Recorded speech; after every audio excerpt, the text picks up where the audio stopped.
నమస్తే welcome to 6 TV నేను రాధిక ముందుగా బులెటిన్ అప్డేట్స్ మిసైల్స్ ఉంటేనే సరిహద్దులో బలం పెరుగుతుందని తేల్చి చెప్పారు రక్షణ మంత్రి రాజ్నాథ్ సింగ్ భారత్ పాకిస్తాన్ దేశాల మధ్య ఉద్రిక్తతలు కొనసాగుతున్న వేళ రక్షణ మంత్రి రాజ్నాథ్ సింగ్ బ్రహ్మోస్ క్షిపణి తయారీ కేంద్రాన్ని ప్రారంభించారు యూపీ లక్నో సిటీలో ఏర్పాటు చేసిన ఈ యూనిట్ ను ఆయన ఢిల్లీ నుంచి వర్చువల్ గా ప్రారంభించారు సాయుధ బలగాల సామర్థ్యానికి బ్రహ్మోస్ ప్రతీక అన్నారు రాజ్నాథ్ సింగ్ ఇక బ్రహ్మోస్ కేవలం ఆయుధం కాదు ఒక సందేశం అన్నారు రాజ్నాథ్ సింగ్ అలాగే కార్యక్రమంలో పాల్గొన్న యూపీ సీఎం యోగి బ్రహ్మోస్ పనితీరు ఎలా ఉంటుందో పాక్ కు తెలుసంటూ కీలక హెచ్చరికలు చేశారు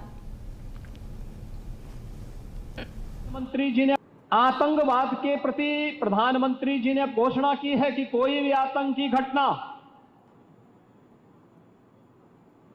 अब युद्ध जैसा होगा और याद करना आतंकवाद को जब तक हम पूरी तरह कुचलेंगे नहीं तब तक समस्या का समाधान होगा भी नहीं। अब समय आ गया है जब इसको कुचलने के लिए हम सबको एक स्वर से प्रधानमंत्री मोदी जी के नेतृत्व में पूरे भारत को, पूरे उत्तर प्रदेश को मिलकर के इस अभियान के साथ जुटना होगा। आतंकवाद कुत्ते की पूंछ है जो कभी सीधी होने वाली नहीं, जो प्यार की भाषा मानने वाली नहीं है। उसको उसकी भाषा में जवाब देने के लिए तैयार होगा और इस दिशा में भारत ने ऑपरेशन सिंदूर के माध्यम से दुनिया को एक संदेश दे दिया है।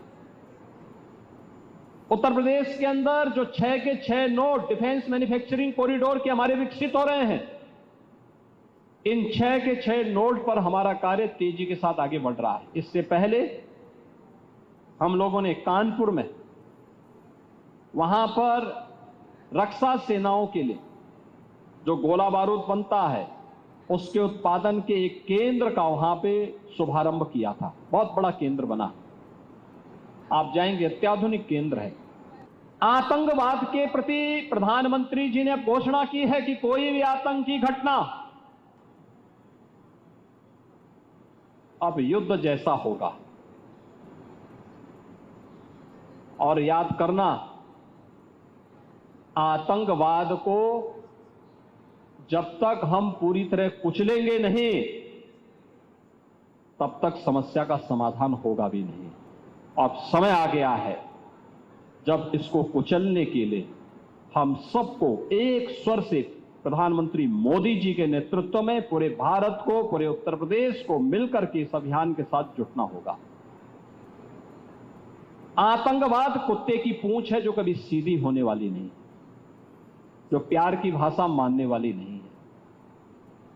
उसको उसकी भाषा में जवाब देने के लिए तैयार होगा और इस दिशा में भारत ने ऑपरेशन सिंदूर के माध्यम से दुनिया को एक संदेश दे दिया है। उत्तर प्रदेश के अंदर जो 6 के 6 नोड डिफेंस मैन्युफैक्चरिंग कॉरिडोर के हमारे विकसित हो रहे हैं, इन 6 के 6 नोड पर हमारा कार्य तेजी के साथ आगे बढ़ रहा है। इससे पहले हम लोगों ने कानपुर में वहां पर रक्षा सेनाओं के लिए जो गोला बारूद बनता है उसके उत्पादन के एक केंद्र का वहां पे शुभारंभ किया था। बहुत बड़ा केंद्र बना। तो मुझे यह बताते हुए बड़ी खुशी हो रही है कि लखनऊ में ही पीटीसी इंडस्ट्रीज लिमिटेड द्वारा titanium and super alloy material plants की शुरुआत की जा रही है।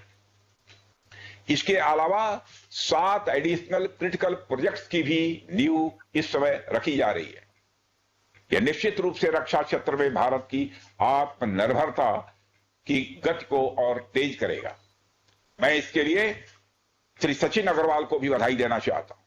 हमारा सपना है कि उत्तर प्रदेश दुनिया के टॉप डिफेंस प्रोडक्शन और एक्सपोर्ट डेस्टिनेशन के रूप में जाना जाए। आज जो ब्रह्मोस फैसिलिटी शुरू हो रही है, मैं समझता हूं वह यूपी डिफेंस कॉरिडोर का यह गौरव होगा। यह सिर्फ उत्तर प्रदेश का ही नहीं बल्कि देश का सबसे बड़ा BrahMos integration and testing facility centre है। यह रक्षा क्षेत्र में भारत की आत्मनिर्भरता के प्रयास को भी मजबूती प्रदान करेगा। साथियों, जहां तक ब्रह्मोस का प्रश्न है तो आप सभी यह जानते हैं कि ब्रह्मोस दुनिया के सबसे तेज सुपरसोनिक क्रूज मिसाइल्स में से एक है। ब्रह्मोस सिर्फ एक हथियार नहीं है, बल्कि यह अपने आप में एक मैसेज है। मैसेज हमारी आर्म्ड फोर्सेस के स्ट्रेंथ का है। मैसेज दुश्मन के प्रति हमारी डेटरेंस का है, प्रतिरोधक क्षमता का है। मैसेज हमारी बॉर्डर्स की सेफ गार्डिंग के हमारी प्रतिबद्धता का है। साथियों, पोखरण परमाणु परीक्षण में महत्वपूर्ण योगदान देने वाले मिसाइल मैन और हमारे पूर्व राष्ट्रपति डॉक्टर एपीजे अब्दुल कलाम ने यह कहा भी था कि unless India stands up to the world, no one will respect us in this world. Fear has no place, only strength respects strength. अर्थात दुनिया कमजोरों का नहीं, बल्कि शक्तिशाली का सम्मान करती है। उनका विजन था कि हमें अपनी ताकत को और मजबूत करना होगा। जब तक कोई देश ताकतवर नहीं होगा, दुनिया उसका सम्मान नहीं करेगी। आज भारत दुनिया के सबसे शक्तिशाली राष्ट्रों में से एक है। हम लगातार अपनी ताकत और बढ़ा रहे हैं और मैं समझता हूं कि आज जो फैसिलिटी सेंटर शुरू हो रहा है, यह भारत की शक्ति को और मजबूत करने में सहायक होगी। साथियों, यह केवल एक फैक्ट्री का उद्घाटन भर नहीं है, बल्कि मैं समझता हूं कि रक्षा क्षेत्र में भारत की आत्मनिर्भरता की दिशा में एक बहुत बड़ा कदम है। Uttar Pradesh defence industrial corridor बनने के पश्चात उत्तर प्रदेश के इंडस्ट्रियल डेवलपमेंट का एक नए सिरे से श्री गणेश हो चुका है।